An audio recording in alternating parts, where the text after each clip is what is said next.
नमस्कार,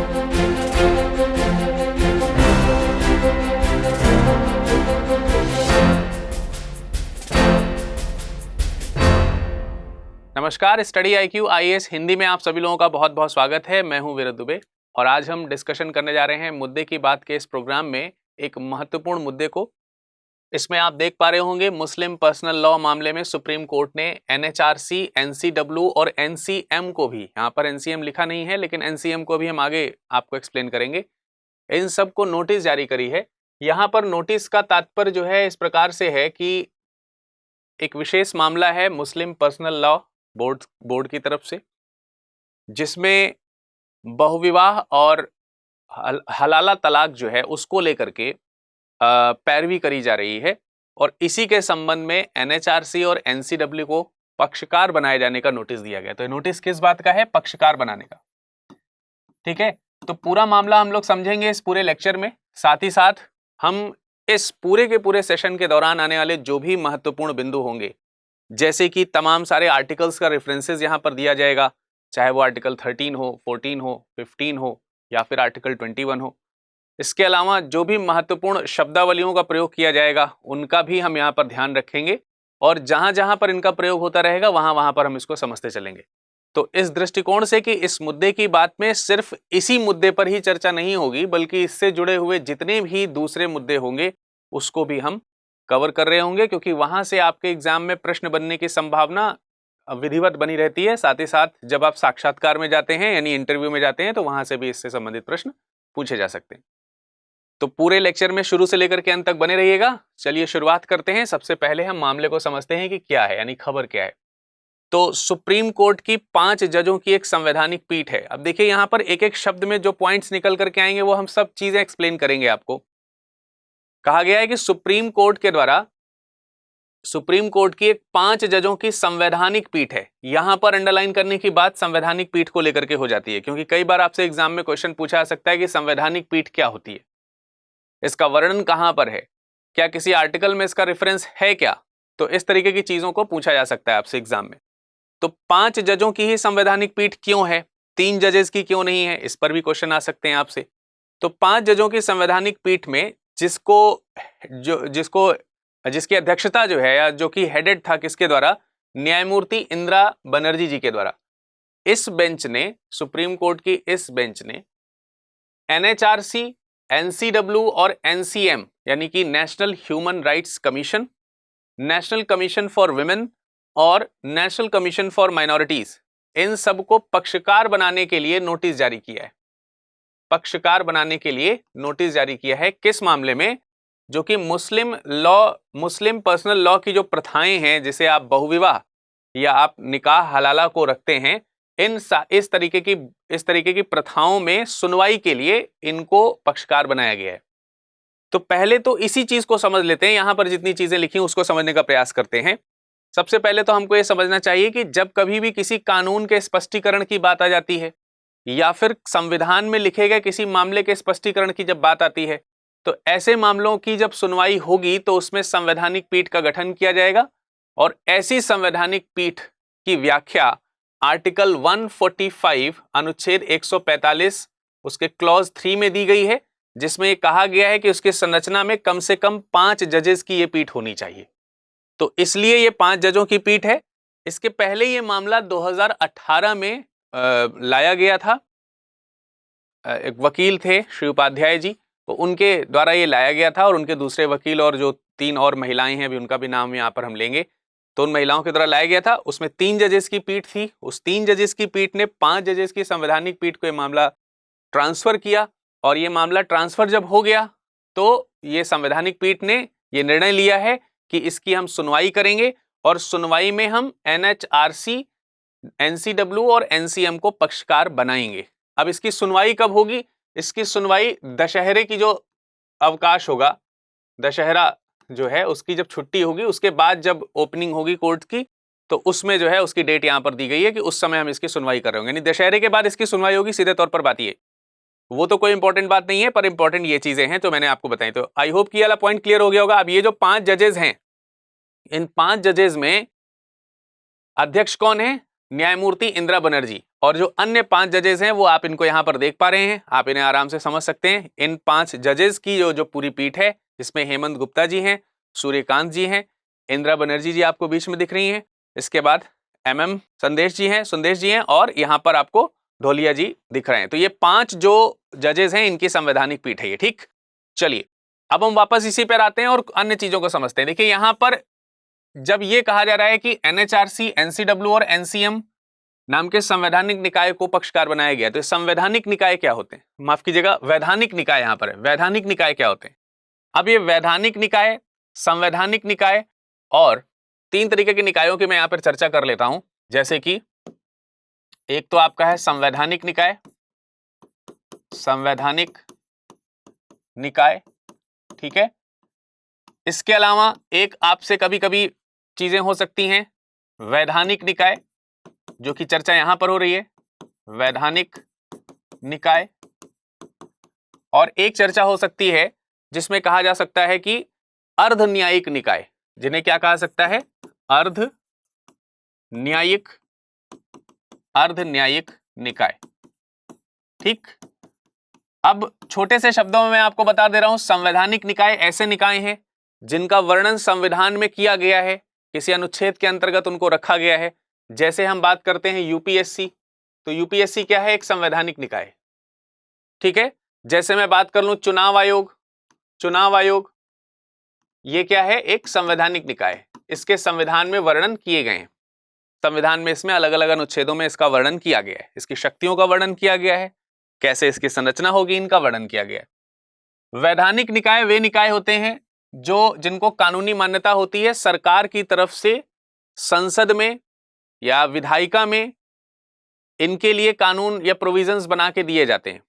और एक तरीके से देखा जाए तो वैधानिक निकाय सरकार पर भार कम करने का प्रयास करती हैं। इसमें एग्जाम्पल यही है NHRC, NHRC national human rights commission, मानव को उनके अधिकार दिलाने का काम सरकार का है और संविधान के साथ मिलकर के वो काम करते हैं। लेकिन बहुत सारे काम क्योंकि सरकार के अंतर्गत आते हैं तो उसने अपने काम को बांट रखा है तमाम सारे संवैधानिक वैधानिक निकायों के माध्यम से। तो NHRC ये काम कर लेती है, सरकार ने अपनी शक्तियां NHRC को दे रखी है और वो उस मामले में इंटरफियर करते हैं। इसी तरीके से विमेन है, नेशनल कमीशन फॉर विमेन, इसी तरीके से नेशनल कमीशन फॉर माइनॉरिटीज, इसी तरीके से नेशनल ह्यूमन राइट्स कमीशन, ये सब क्या है, वैधानिक निकाय। आई होप कि आपको ये सारी चीजें समझ में आ रही होंगी। इसके अलावा अर्ध न्यायिक निकाय क्या होते हैं, जैसे नेशनल ग्रीन ट्रिब्यूनल की बात करते हैं आप, NGT, ये क्या है, अर्ध न्यायिक निकाय है। कई जगहों पर आप चुनाव आयोग को अर्ध न्यायिक निकाय के तौर पर भी देख सकते हैं। कुछ मामले में न्याय करने की शक्ति किसके पास है, न्याय करने की शक्ति न्यायालयों के पास होती है। वास्तविक रूप में ये न्यायालय नहीं है, लेकिन इनके अंतर्गत आने वाले मामलों में ये कुछ हद तक न्याय कर सकते हैं। जैसे एग्जाम्पल के तौर पर चुनाव आयोग की बात करते हैं, तो अगर कहीं पर किसी प्रकार से चुनाव में लेकर के किसी प्रकार की कोई गड़बड़ी हुई है या फिर विधायकों ने खरीद फरोख्त करी है, तो इससे संबंधित निर्णय कौन लेगा, इससे संबंधित जांच कौन करेगा, चुनाव आयोग करेगा, उससे संबंधित निर्णय भी चुनाव आयोग लेगा। तो इस मामले में कहीं ना कहीं चुनाव आयोग ने न्याय की भूमिका निभानी शुरू की, तो इसलिए वो अर्धन्यायिक भी हो गया। ठीक है, इसी तरीके से NGT है। ठीक, तो ये 3 अलग अलग निकाय हैं जिनके अलग अलग तरीके के एस्टैब्लिशमेंट और पावर्स होती हैं। फिलहाल हम किनकी बात कर रहे हैं, हम बात कर रहे हैं वैधानिक निकायों की, और वैधानिक निकायों में 3 वैधानिक निकाय उठाए गए हैं, जैसे NHRC यानी नेशनल ह्यूमन राइट्स कमीशन, मानव अधिकार संरक्षण अधिनियम 1992 के द्वारा जो है स्टैब्लिश किया गया। इसी तरीके से NCW की बात करते हैं तो ये नेशनल कमीशन फॉर वीमेन है, यानी महिला आयोग है, राष्ट्रीय महिला आयोग, 1990 के अधिनियम द्वारा इसको बनाया गया। इसी तरीके से 1992 के अधिनियम द्वारा NCM को बनाया गया, नेशनल कमीशन फॉर माइनॉरिटीज बनाया गया। अल्पसंख्यक आयोग, पहले ये अल्पसंख्यक आयोग के नाम से जाना जाता था, अब इसे राष्ट्रीय अल्पसंख्यक आयोग के नाम दिया गया है। तो आई होप कि ये पॉइंट्स भी आपको क्लियर हो गए होंगे। चलिए वापस आते हैं अपने उसी टॉपिक पर। तो ये सारी चीजें, टर्म्स क्लियर हो गए। अब हमें ये समझना है कि आखिर सुप्रीम कोर्ट ने इन्हें पक्षकार बनाया क्यों, और इन्हें ही क्यों बनाया, उसका भी रीजन है। मामला किससे रिलेटेड है, बहुविवाह से। जब बहुविवाह से रिलेटेड हो गया तो मानव अधिकार तो इसमें इंटरफियर करेगा ही, क्योंकि इसमें मानवों के अधिकार की बात करी गई। किस प्रकार के मानव? जो महिलाएं हैं, खासकर जो महिलाएं हैं उनके अधिकारों की बात करी जा रही है। जब कभी भी बहुविवाह का मतलब क्या हो गया? पॉलीगैमी का मतलब ये हो रहा है कि एक व्यक्ति है जो एक से अधिक बार शादी विवाह कर रहा है, और यहां पर महिलाओं के खिलाफ पुरुषों के एक से अधिक बार शादी विवाह के मामले को लिया जाता है। हलाला निकाह की बात करते हैं तो यह भी इसी प्रकार से महिलाओं के खिलाफ एक तरीके से कहीं ना कहीं मानना है इन लोगों का कि एक अत्याचार है, तो उसमें एनएचआरसी का इंटरफेरेंस जरूरी बन जाता है। और जब एनएचआरसी ह्यूमन राइट्स कमीशन के तौर पर यहां पर पक्षकार बन रहा है तो महिला आयोग को भी लाना पड़ेगा, क्योंकि वास्तविक रूप में महिलाओं के अधिकार की बात कर रहा है। फिर यहां पर एनसीएम को लाने की जरूरत क्यों पड़ रही है? इसको लाने की जरूरत क्यों पड़ रही है? क्योंकि ये मामला जो है वो मुस्लिम पर्सनल लॉ की प्रथाओं से रिलेटेड है, और इस्लाम धर्म को मानने वाले लोग या मुस्लिम समुदाय के जो लोग हैं वो माइनॉरिटीज के अंतर्गत भी आ गए, इसलिए माइनॉरिटी कमीशन का भी इंटरफियर यहां पर जरूरी है, या उसकी प्रेजेंस भी यहां पर जरूरी है। तो इन तीन लोगों को क्यों शामिल किया गया उसका भी आपको पॉइंट समझ में आ गया होगा। बहुविवाह और निकाह हलाला की अगर हम बात करते हैं तो मुस्लिम पर्सनल लॉ का ये मानना है कि ये हमारी धार्मिक प्रथाएं हैं। ये हमारी क्या हैं? धार्मिक प्रथाएं हैं। आप इन्हें धार्मिक प्रथाएं कह लीजिए या धार्मिक रूढ़िवादी सिद्धांत कह लीजिए या किसी दूसरे तरीके से व्याख्या कर लीजिए, पर इनके अंतर्गत इनका मानना यह है कि इनकी धार्मिक प्रथाएं हैं। अब धार्मिक प्रथाओं में बहुविवाह का मामला यह है कि ऐसा माना जाता है कि किसी मुस्लिम व्यक्ति के द्वारा अधिकतम 4 निकाह किए जा सकते हैं। हालांकि इसके एक्सप्लेनेशन अलग अलग तरीके से हैं कि 4 क्यों किए जा सकते हैं, क्या किसी कंडीशन में 5 भी किए जा सकते हैं। उसके लिए माना जाता है कि अगर 4 में से किसी एक का पहले तलाक हो चुका हो या मृत्यु हो चुकी है किसी महिला की या पत्नी की, तो फिर 5वां निकाह भी किया जा सकता है। 4 निकाह को करने के भी अलग अलग तर्क हैं और इस पे कई प्रकार के सीमाएं भी प्रतिबंधित हैं। जैसे कि यह भी कहा जाता है कि 4 निकाह तो करिए, लेकिन फिर आपको चारों पत्नियों के साथ में न्याय भी करना होगा। यदि नहीं कर सकते हैं तो ऐसा निकाह जो है वो सही नहीं है, या ऐसी विवाह जो है वो सही नहीं है। तो हर तरीके की चीज है। कितना धर्म को माना जा रहा है, कितना नहीं माना जा रहा है, ये एक दूसरा मैटर है। इसके अलावा निकाह हलाला की जब हम बात करते हैं तो इसमें यह मान्यता दी जाती है कि एक पति के द्वारा यदि अगर पत्नी को तलाक दे दिया जाता है तो वो पत्नी अपने तलाकशुदा पति से दोबारा विवाह तब तक नहीं कर सकती जब तक कि उसका विवाह किसी अन्य पुरुष के साथ ना हो चुका हो और उसके बाद उसने तलाक ना दे दिया हो। मसलन एक महिला है, अगर उसे अपने तलाकशुदा पति से दोबारा शादी करनी है, इस पति से दोबारा शादी करनी है, तो इन्हें पहले दूसरे व्यक्ति से शादी करनी पड़ेगी, फिर इनसे तलाक लेने के पश्चात ही इनकी मैरिज इनसे हो पाएगी। तो इस तरीके से एक महिला के एक कह सकते हैं कि स्वच्छंद रूप से जीने का अधिकार, अपनी इच्छा से विवाह करने का जो मौलिक अधिकार है आर्टिकल नंबर 21, वो थोड़ा सा वायलेट होता हुआ यहां पर दिखाई देता है। तो इन्हीं सब चीजों को लेकर के जो याचिका है वो दायर की गई थी, जिसमें नायसा हसन, शबनम फरजाना, शमीम बेगम, इन लोगों की तरफ से याचिका आई थी। इसमें कुछ वकीलों ने भी साथ दिया है, जैसे कि मोहसिन खत्री और अश्विनी उपाध्याय। मूल रूप से अश्विनी उपाध्याय जी का यह मामला है और उन्होंने इन 3 जो है महिलाओं का रेफरेंस भी लिया है, क्योंकि इन्होंने ये याचिकाएं जो है दायर की थी 2018 से। अब मामला जो है 5 जजेस की कोर्ट तक पहुंच चुका है। तो यहां तक जो बताने का मकसद था मेरा, वो शायद आपको स्पष्ट हो गया होगा, समझ में आ गया होगा कि खबर जो है वो क्या है और उससे संबंधित महत्वपूर्ण मुद्दे क्या थे और उससे जुड़े लोग कौन कौन थे, वो मैंने आपको बताया। अब हम यहां पर दूसरी चीजों की बात कर लेते हैं। अब देखिए यहां पर एक नाम आ रहा है अश्विनी उपाध्याय, ठीक है। तो यहां पर देखिए अश्विनी उपाध्याय जी क्या कह रहे हैं, बहुविवाह और निकाह हलाला असंवैधानिक हैं। जब मामला असंवैधानिक है तो कहीं ना कहीं इस मामले को लेकर के जाया जा रहा है उन महिलाओं के मौलिक अधिकार को दिखाते हुए। किसको दिखाते हुए? मौलिक अधिकार को दिखाते हुए। ना सिर्फ यहां पर असंवैधानिक, साथ ही साथ संविधान की शक्तियों का प्रयोग करके जो आईपीसी बनाई गई है हमारे यहां, इंडियन पेनल कोड, जिसको आप भारतीय दंड संहिता कहते हैं, उस भारतीय दंड संहिता की धारा 994 का भी उल्लेख किया गया है और यह कहा गया है कि इस तरीके की प्रथाएं इस भारतीय दंड संहिता की धारा 394 का हनन करती हैं या उल्लंघन करती हैं, वायलेट करती हैं। किस प्रकार से वायलेट कर रही हैं? धारा 494 कहता है कि पति या पत्नी के जीवन काल के दौरान फिर से शादी करना, जिसे आप बहुविवाह कह सकते हैं, ये असंवैधानिक है, ये एक दंडनीय अपराध है। और ऐसा करने वाले व्यक्ति को 7 साल की कैद हो सकती है, 7 साल की कैद हो सकती है। इसके अलावा जुर्माना भी भरना पड़ सकता है। तो ये एक प्रकार से गैरकानूनी कृत्य है जो कि इनका मानना है, श्री उपाध्याय जी का मानना है और इनके जो पक्ष में जो लोग हैं उनका मानना है। लेकिन ये तो इनका मानना है, दूसरी तरफ से क्या कहा जा रहा है, पर्सनल लॉ की तरफ से क्या कहा जा रहा है। मुस्लिम पर्सनल लॉ जो कि शरीयत के कानून को मानता है, उनके अनुसार ये कहना है संविधान के अनुच्छेद 14, 15 और 21 का उल्लंघन, माफ कीजिएगा, ये उपाध्याय जी का कहना है इनके रेफरेंस में, लेकिन इनका रेफरेंस क्या है वो भी अभी हम आगे पढ़ेंगे, अभी पहले स्पष्ट कर लेते हैं।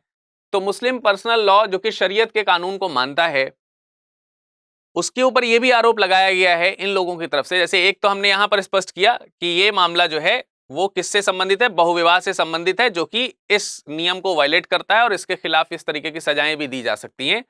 दूसरा मामला यह कहा गया है कि आर्टिकल नंबर 14, आर्टिकल नंबर 15 और आर्टिकल नंबर 21 का भी वायलेशन करता है। ये कौन, ये पर्सनल लॉ, ठीक है। अब ये कैसे करता है, आर्टिकल नंबर 14 क्या है, अनुच्छेद 14 क्या है, विधि के समान, विधि के समक्ष समानता का अधिकार, विधि के समक्ष, विधि के समक्ष समानता का अधिकार। हालांकि विधि के समक्ष समानता के अधिकार की व्याख्या बड़ी अलग अलग तरीके से है, उसको हम लोग जब कॉन्स्टिट्यूशन के अलग अलग या फंडामेंटल राइट्स जब पढ़ रहे होंगे तो उसके ऊपर हम लोग करेंगे। यदि अगर आप ये चाहते हैं कि हम आपके लिए फंडामेंटल राइट्स अलग से आपको पढ़ा दें तो आप कमेंट सेक्शन में कमेंट जरूर करिएगा, और अगर आपके विधिवत कमेंट्स आते हैं तो मैं एक सेशन इसके ऊपर जरूर लेना चाहूंगा। फंडामेंटल राइट्स में डिटेल में हम आपको एक्सप्लेन कर देंगे कि राइट्स क्या हैं। आर्टिकल नंबर 14 क्या कहता है, इक्वलिटी बिफोर लॉ, विधि के समक्ष समानता का अधिकार, जो कि यहां पर मिलते हुए दिखाई नहीं दे रहा है इस पर्सनल लॉ की वजह से। आर्टिकल नंबर 15 क्या कहता है, धर्म, मूलवंश, धर्म, मूलवंश, जाति, लिंग एवं जन्म स्थान, जन्म स्थान। कितने हो गए, 5 हो गए, 1, 2, 3, 4 और 5। केवल इन 5 आधार पर भेदभाव नहीं किया जा सकता, जबकि यहां पर धर्म के आधार पर भेदभाव होता हुआ थोड़ा दिखाई दे रहा है। इन्हें इस प्रकार के नियम का पालन इसलिए करना पड़ जाता है क्योंकि ये इस्लाम धर्म को पालन कर रही हैं। तो धार्मिक भेदभाव यहां पर देखने को मिलता है उन महिलाओं के लिए, महिला धर्म का पालन वो नहीं कर पा रही, अपने मानव धर्म का पालन नहीं कर पा रही हैं, ऐसा इन लोगों का मानना है। इसी तरीके से आर्टिकल नंबर 21, अनुच्छेद 21, जीवन जीने की स्वतंत्रता प्रदान करता है। जीवन जीने की स्वतंत्रता, प्राण एवं दैहिक स्वतंत्रता बोलते हैं इसको, क्या बोलते हैं, प्राण एवं दैहिक स्वतंत्रता का अधिकार। हालांकि प्राण एवं दैहिक स्वतंत्रता का अधिकार काफी ज्यादा व्यापक है, जिसमें एक अधिकार यह भी है कि किसी भी व्यक्ति को अपनी मर्जी से अपने जीवन साथी चुनने का अधिकार है। परंतु जब हम हलाला निकाह की बात करते हैं तो यह अधिकार स्पष्ट रूप से वायलेट होते हुए दिखाई देता है, ऐसा यहां के पक्षकारों का मानना है। ठीक है, तो आपको यह पॉइंट भी समझ में आ गया इधर वाला कि यहां बहुविवाह जो है वो किस तरीके से आईपीसी का उल्लंघन कर रहा है और गैर संवैधानिक। और दूसरी बात, यहां पर इस अधिनियम की धारा 2 जो है वो संविधान को किस प्रकार से वायलेट कर रही है, जिसमें यह बहुविवाह का रेफरेंस देते हैं और निकाह हलाला का रेफरेंस देते हैं। ऐसी मान्यता जो है वो इस प्रकार के कानूनों का उल्लंघन करती है या इस प्रकार के मौलिक अधिकारों का उल्लंघन करती हुई दिखाई देती है। अब यहां पर समझते हैं कि मुस्लिम पर्सनल लॉ बोर्ड जो है उसका क्या मानना है। उनका कहना है यह सांस्कृतिक मुद्दा है, नोट करने का विषय है ये सांस्कृतिक मुद्दा। किसी भी धर्म के साथ उसकी अपनी संस्कृति जुड़ी होती है, और यूं अगर कहा जाए कि धर्म और संस्कृति एक दूसरे की पहचान है तो यह कोई गलत बात नहीं होगी। हर धर्म के अनुसार उसकी संस्कृति और हर संस्कृति के अनुसार उसका अपना एक धर्म होता है। तो यहां पर AIMPLB का यह कहना है कि यह सांस्कृतिक मुद्दा है और इस्लाम धर्म के साथ अटूट रूप से जुड़ा हुआ है। मतलब जब से इस्लाम धर्म की प्रथाएं चल रही हैं तब से यह प्रथा लागू हुई है, कोई अलग से हमने अभी नहीं लागू कर दिया है। वर्षों से चली आने वाली यह प्रथा है जो कि एक धार्मिक प्रथा है, धर्म के रूप में माने जाने वाली प्रथा है। तो इसे आप अलग से नहीं देख सकते हैं। और इसे अगर हम ये देखें, एक समान नागरिक संहिता की अगर हम बात करते हैं तो एक समान नागरिक संहिता के अंतर्गत अगर हम देखें तो ये इन्होंने कहा है कि जैसे अगर हम एक समान नागरिक संहिता किसमें, आर्टिकल नंबर 44 में, अनुच्छेद 44। और जब अनुच्छेद 44 की बारी आती है तो अनुच्छेद 36 से 51 तक आपको सारी चीजें याद आ जाती होंगी, क्योंकि ये किसके अंतर्गत आती हैं, डीपीएसपी के अंतर्गत, राज्य के नीति निदेशक तत्वों के अंतर्गत। और राज्य के नीति निदेशक तत्वों का गठन जो है वो इस आधार पर भी किया गया है कि जैसे जैसे राज्य सक्षम होते चले जाएंगे वैसे वैसे राज्य अपने राज्यों में डीपीएसपी को लागू करते चले जाएंगे। और आपने हमेशा सुना होगा कि कई सारे राज्य अब यूनिफॉर्म सिविल कोड यानी यूसीसी को लागू करने की बात करते हैं, या इसको पक्ष और इसके विरोध में तमाम सारी आप बातें सुनते ही रहते होंगे। तो इनका यह मानना है कि यूनिफॉर्म सिविल कोड के अंतर्गत हम इसको क्यों लेकर के आ रहे हैं, जबकि ये स्पष्ट है कि धार्मिक मुद्दा जो है वो व्यक्तिगत धर्म से रिलेटेड होता है। इसे राज्य जो है, जो विधायिकाएं हैं उससे शक्तियां प्रदान करके लागू नहीं कर सकती हैं। देखिए एक मैटर यहां पर भी लिखा हुआ है, पर्सनल लॉ की वैधता विधायिका से नहीं है। यानी पर्सनल लॉ जो कानून है, पर्सनल लॉ के जो कानून हैं वो कानून संसद से प्राप्त शक्तियों से नहीं आए, या संसद से नहीं आए हैं, या किसी दूसरी विधायिका से नहीं है। विधायिका क्या है, जिसके पास में विधि बनाने का अधिकार होता है उसे विधायिका बोलते हैं। जैसे केंद्र में संसद है, राज्यों में राज्य विधानमंडल है। तो ये उनसे हमें शक्तियां नहीं मिली हुई हैं, धर्म के आधार पर है। और जब धर्म के आधार पर है तो धर्म के समक्ष समानता का अधिकार हमको मिलता है और अपनी धार्मिक प्रथाओं को कंटिन्यू कर सकते हैं। और ये हमारी एक धार्मिक प्रथा है, तो इसमें इंटरफेयर क्यों किया जा रहा है। तो यही यहां पर कहा गया है कि इन शक्तियों का जो स्रोत है वो विधायिका से नहीं है, बल्कि इन शक्तियों का स्रोत हमारे धर्मशास्त्र और ग्रंथ हैं, जिसमें बहुविवाह की हमें अनुमति है। ठीक है, हालांकि हमने उसमें यह पॉइंट भी आपको ऐड किया कि बहुविवाह की अनुमति होने के साथ साथ यह भी है कि हमें चारों महिलाओं के साथ क्या करना चाहिए। अगर 4 शादियां हुई हैं तो चारों पत्नियों के साथ न्याय करने का कुव्वत होनी चाहिए। ना कर पाने की स्थिति में फिर क्या, वो भी तो गौर करना है। तो खैर ये धर्मशास्त्रों की रेफरेंस यहां पर दिया जा रहा है इनके द्वारा। इसके अलावा पर्सनल लॉ कहता है कि जो अनुच्छेद 13 में कानून की जो परिभाषा है, उस कानून के अंतर्गत पर्सनल लॉ की वैधता नहीं आती है। मतलब मौलिक अधिकारों के आधार पर चुनौती इस आधार पर हम नहीं दे सकते हैं कि हम आर्टिकल नंबर 13 में जो कानून है उसकी हम व्याख्या के अंतर्गत नहीं आ रहे हैं। तो स्पष्ट रूप से इनका कहना है कि अनुच्छेद 13 के तहत कानून की परिभाषा के अंतर्गत पर्सनल लॉ नहीं है। लेकिन अब आपके मन में आ रहा होगा कि अनुच्छेद 13 के अंतर्गत कानून की परिभाषा है क्या, आर्टिकल 13 है क्या। आपको मालूम है कि अनुच्छेद 12 जो है वहां से शुरू होता है कौन, फंडामेंटल राइट, और 12 से लेकर के 35 तक रहता है। इसमें अनुच्छेद 13 जो है इसमें राज्य शब्द की व्याख्या भी होते हुए, 12 में भी राज्य शब्द की व्याख्या है और 13 में आपको कानून शब्द की व्याख्या जो है, या यूं कह सकते हैं विधि शब्द की व्याख्या आपको होते हुए दिखाई देती है, विधि शब्द की व्याख्या।